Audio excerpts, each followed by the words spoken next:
Hello everyone, it's William with the 1921 Diary Series, and we are up to the 26th of January on the Julian calendar and the 13th of February on the Gregorian calendar. So in Paris, that Wednesday that this diary entry concerns, it was actually the 13th of February, and Dmitri, as usual, gives us his address, 76 Romeo Menil, and let's see, this is Coco makes an appearance. Of course, she is already a fixture in his life, although at the moment not that's developing. So today is more of a political / possibly espionage diary entry. It's nice and short, so let's dive in. General Gulevich came in the morning. He dropped by to tell me that he'd gotten in touch with Pete Polovtsov and Golievsky to organize the information bureau that I mentioned earlier. I went to the club Inter Alliés for lunch at the invitation of the American naval attaché. It would have been a very boring lunch if not for the presence of the French Admiral Duprat, who talked at length and very interestingly about the Dardanelles operation, which he himself had participated in. Afterwards, I went to chat with Maria, and then to have tea with Coco at the Ritz. She is living there temporarily. We dined, i.e. Maria, Gulia, Pete Polovtsov and his wife, Luders, and myself at Ciro. It was very boring, and we went back to Maria's apartment early and played poker. I went to bed early, so this was not a day for carousing or sports or any of the things that Dmitri sometimes participated in. It was more serious. So General Gulevich, if you recall, was the man that Dmitri chose to be the head under him, of course, but the let's say operating head of this information bureau that Dmitri had decided to form in connection to Alexander Trepov's Russian, what did he call it? The Russian, I can't remember, Russian assembly, although it was only a few people who met every Friday in a restaurant. So, in a private room in a restaurant. So it's Wednesday, so we'll be seeing, Dmitri will be going to one of those meetings in 2 days' time.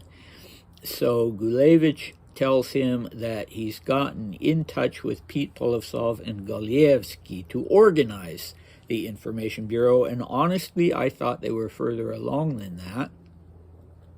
But yeah, maybe that's a misconception on my part because of Dmitri's weird nonlinear way of keeping his diaries.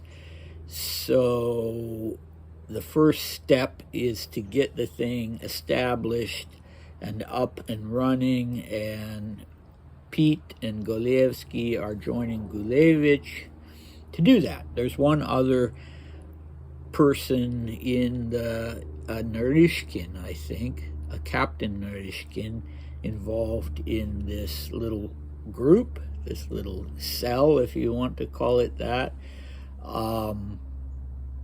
And I don't know, I'm a little disappointed in Dmitri, even though this may be earlier than I thought it was, because, you know, he's not really taking an active hand. The way he wrote about this, he was forming it, and it was important to him, and it was going to play a big role, but he's sort of just delegating that to Gulevich and not doing anything himself.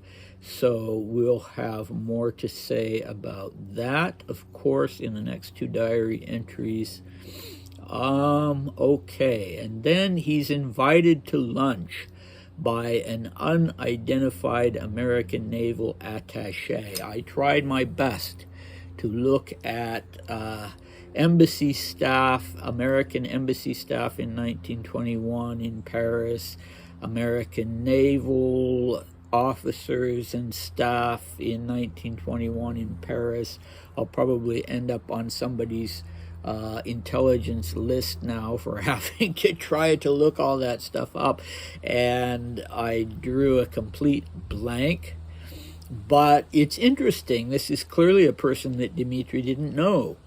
So why the invitation? They go off to the club Inter Alliés. I probably really mispronounced that. It was a club that had been established in 1917 while the war was still going on. But the idea behind it was to form a stronger friendship and connection and cooperation between notable figures within the Allied countries, and it still exists to this day. It's called the Cercle de l'Union Interalliée. Oh, good Lord. That's horrible. You'll never believe that I actually read French fluently, but I cannot pronounce it at all. And yeah, so nowadays it's a private club with sports and social and dining activities, but it sounds like back at that time in 1921 there was more of a military presence. So yeah, two people that Dmitri didn't know. One was this Admiral Duprat, and I couldn't find anything about him, and it's usually pretty easy to find World War I military figures. So I don't know. His surname is, as Dmitri spells it, is D-U-P-R-A-T, and there's always a possibility of Dmitri spelling things wrong. So that could be why I didn't find him. So we have an American naval attaché and a French admiral. What the heck is going on with that? Dmitri had nothing to do with the Navy, although he'd had contact with another admiral, with a British admiral, Admiral Beatty,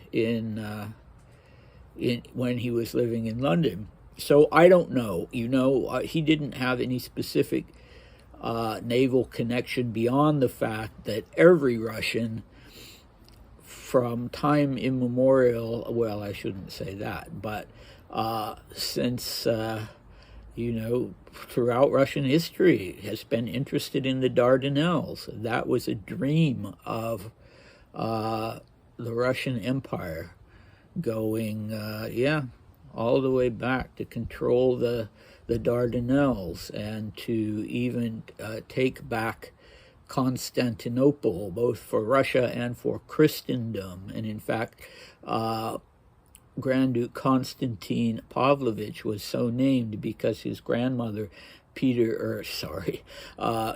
the Great, wanted him to be made during her lifetime the king of a revived Byzantium, and she surrounded him from the time he was just a little boy with Greek tutors, and he learned to speak Greek, and so Dmitri, like every other Russian patriot, had wanted Russia to get the Dardanelles if the Allies were successful in the First World War. And when they were, but Russia was already out of it because of the revolution, it was a very bitter pill for him to swallow. And I remember him talking about that specifically in his diaries while he was in Persia, that what a horrible thing that was, and how bad it made him feel to see that dream crushed and the Dardanelles go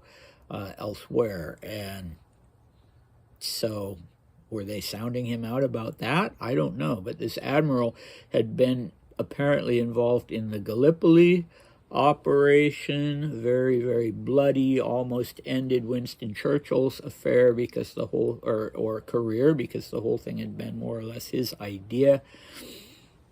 And, it's interesting. I don't know of any other Romanovs. I could be wrong, But I don't know of any other Romanovs at this time who were getting these kind of invitations, to talk to quite serious people.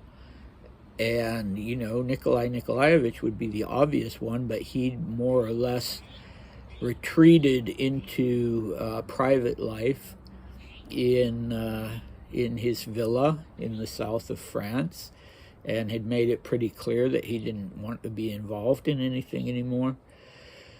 So I could talk about this all day, but I'm not going to get to the bottom of it. I guess that's a whole nother line of research that I need to try and embark on, as far as what this was all about with these contacts that Dmitri had with people whom he did not know. I mentioned Sidney Riley earlier, and had no reason to be having lunch with, but there it was. Okay, so afterwards he goes and chats with his sister, and then he goes to have tea with Coco. So the two most important women in his life at the moment. But he doesn't get to spend the rest of the afternoon or evening with Coco, because he is going with Maria Gulia, the Polovtsovs, and his buddy Luders for dinner at this very swanky Jazz Age restaurant, Ciro. He's not in the mood, maybe because he'd rather be with Coco, so it's very boring. They go back to Maria's apartment and play poker, and then he just calls it a day and goes to bed early. So I don't know. I mean, Coco was, as I think I mentioned before, she was a very in-demand person.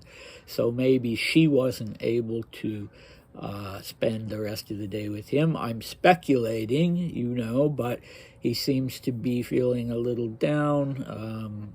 He thought lunch was going to be boring. Dinner with his sister and his friends was boring, and maybe that's because he would have preferred to be doing something else with someone else. But yeah, speculation on my part. So come back to see how things develop, both with the Information Bureau and Dmitri's various political and military contacts on the one hand, and the relationship with Coco on the other. All right, see you next time. Bye.